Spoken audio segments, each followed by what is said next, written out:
महाभारत की जड़ें आप सबको पता है कि एक जो कि पांडव थे वो थे पांडु के पुत्र, और वहीं पर जो कि कौरव थे वो थे धृतराष्ट्र के पुत्र। लेकिन क्या आपको पता है कि जो धृतराष्ट्र और पांडु थे ये किसके पुत्र थे?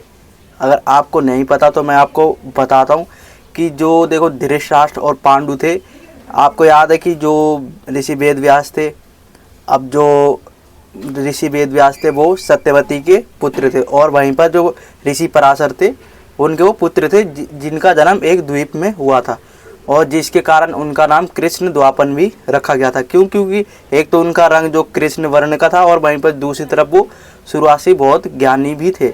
उनका द्वीप में जन्म होने के कारण ही उनका नाम कृष्ण द्वापन रखा गया। अब वहीं पर आपको ही पता है कि जो सत्यवती थी वो जो शांतनु थे, जो भीष्म के पिता थे, उनकी दूसरी पत्नी भी थी। अब वहीं पर जो सत्यवती थी, तो जब शांतनु से वो विवाह कर लेती है, तो जो शांतनु के जो पुत्र होते हैं और सत्यवती से वो होते हैं, एक होता है चित्रांगद और दूसरा होता है विचित्रवीर्य। अब वहीं पर जो भीष्म था उसने प्रतिज्ञा ले रखी थी कि मैं हस्तिनापुर की सदैव रक्षा करूँगा, लेकिन उस पर कभी बैठूंगा नहीं, मैं वहाँ का राजा नहीं बनूंगा।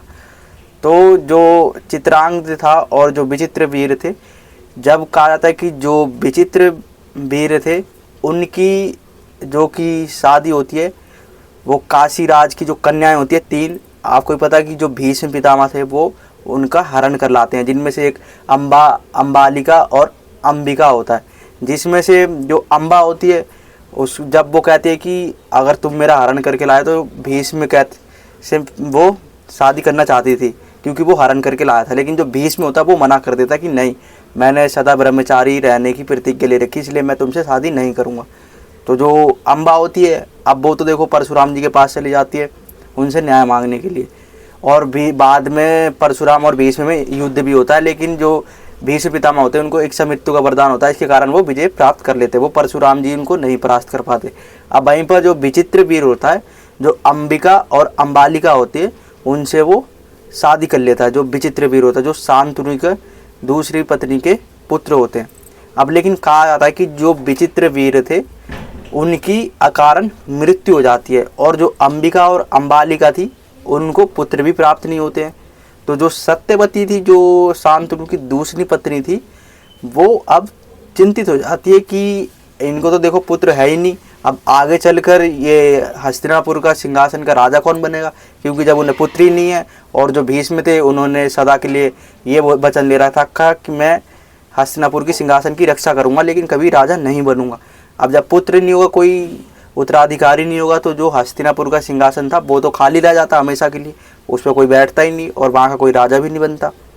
अब जो सत्यवती थी, कहा जाता है कि वो ऋषि वेद व्यास को बुलाती है, जो कि उनके पहले पुत्र होते, जो कि ऋषि पराशर से उन्हें एक द्वीप में उनके पुत्र की प्राप्ति होती, जो कि ऋषि वेद व्यास होते। अब कहा जाता है कि वो उनको पुत्र प्राप्ति के लिए बुलाती है। तो जो अंबिका और अंबालिका होती है, तो कहा जाता है कि जो विचित्र वीर की पत्नियां होती हैं, अब उनके साथ वो नियोग जो प्रक्रिया होती है उसके साथ कहा जाता है कि उनसे पुत्र प्राप्ति के लिए उन्हें वो बुलाती है, जो सत्यवती होती है। अब जैसे ही कहा जाता है कि जो अंबिका होती है, वो तो देखो जब जो ऋषि वेद व्यास थे, कहा था कि वो बहुत ज़्यादा काले से थे, उनकी शक्ल सूरत अच्छी नहीं थी, वो अच्छे नहीं दिखते थे। तो जो अंबिका होती है, कहा जाता है कि जो धृतराष्ट्र की माँ होती है, वो कहा जाता है कि जो ये ऋषि वेद व्यास थे, इनके कुरूप को देखकर अपनी आंखें बंद कर लेती हैं। इसी कारण कहा जाता है कि जो धृतराष्ट्र वो अंधे पैदा हुए, और जो कि अंबिका हो जब ये धृतराष्ट्र पैदा होते हैं, तो इसके बाद जो ऋषि वेद व्यास होते हैं वो वही प्रक्रिया जो नियोग की प्रक्रिया होती है, वो अब वो अंबालिका भी के साथ भी यही करते हैं। तो जो अंबालिका होती है वो ऋषि वेद व्यास के रूप को देखकर भयभीत नहीं होती है, और जो कि उनसे पांडु की प्राप्ति होती है। तो जो ऋषि वेद व्यास थे, कहा था कि उन्हीं के ये पुत्र हैं सारे के सारे, जो पांडु और जो धृतराष्ट्र थे, धृतराष्ट्र का जो वंशज था और जो कि पांडु का वंशज था, ये ऋषि वेद व्यास का था। तो जो नियोग प्रक्रिया है वो आप जाके गूगल पे सर्च कर लेना, उसके बारे में आपको पता चल जाएगा। मैं वीडियो में नहीं बताना चाहता हूँ, क्योंकि ये भारत की एक पुरानी प्रक्रिया थी। अब जो ऋषि वेद व्यास थे उनसे ही जो सत्यवती के जो पुत्र थे और उनकी जो दोनों बहुएं थी, उनके पुत्र जो विचित्रवीर्य था, उसकी कारण मृत्यु के कारण ही जो सत्यवती थी वो अपने पहले पुत्र को बुलाती है, जो कि कुरूप होते हैं। और जो अंबिका के साथ जब नियोग प्रक्रिया शुरू करते हैं, तो जो अंबिका होती है वो अपनी आंखें बंद कर लेती है। इसके कारण ही जो धृतराष्ट्र वो अंधे पैदा होते हैं। और वहीं पर जो अंबालिका थी वो अपनी आंखें बंद नहीं करती है और उसको जो पांडु था वो पुत्र प्राप्त होता है। लेकिन आपको ही पता है कि जो पांडु था उसको भी श्राप था कि अगर वो अपनी पत्नियों के साथ संबंध बनाएगा तो उसकी मृत्यु हो जाएगी। तो पांडु अपने आप को नहीं रोक पाता है और जो कि संबंध बनाने जाता है माद्री के साथ, उसकी मृत्यु हो जाती है।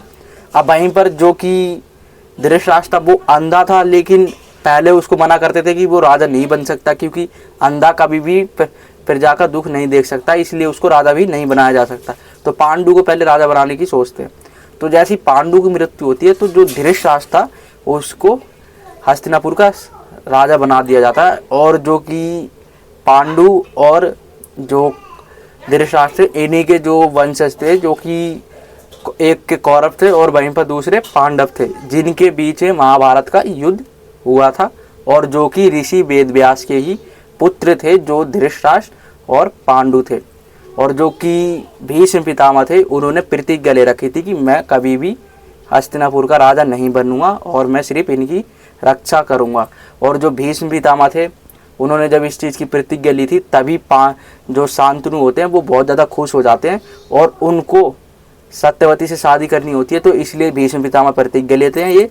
और जब भीष्म पितामह प्रतिज्ञा ले लेते हैं तो जो शांतनु होते हैं वो बहुत ज़्यादा खुश हो जाते हैं और उन्हें इच्छा मृत्यु का वरदान दे देते हैं कि जाओ पुत्र, आज से तुम्हें मैं इच्छा मृत्यु का वरदान देता हूँ, तुम जब चाहो तभी तुम्हें मृत्यु की प्राप्ति होगी।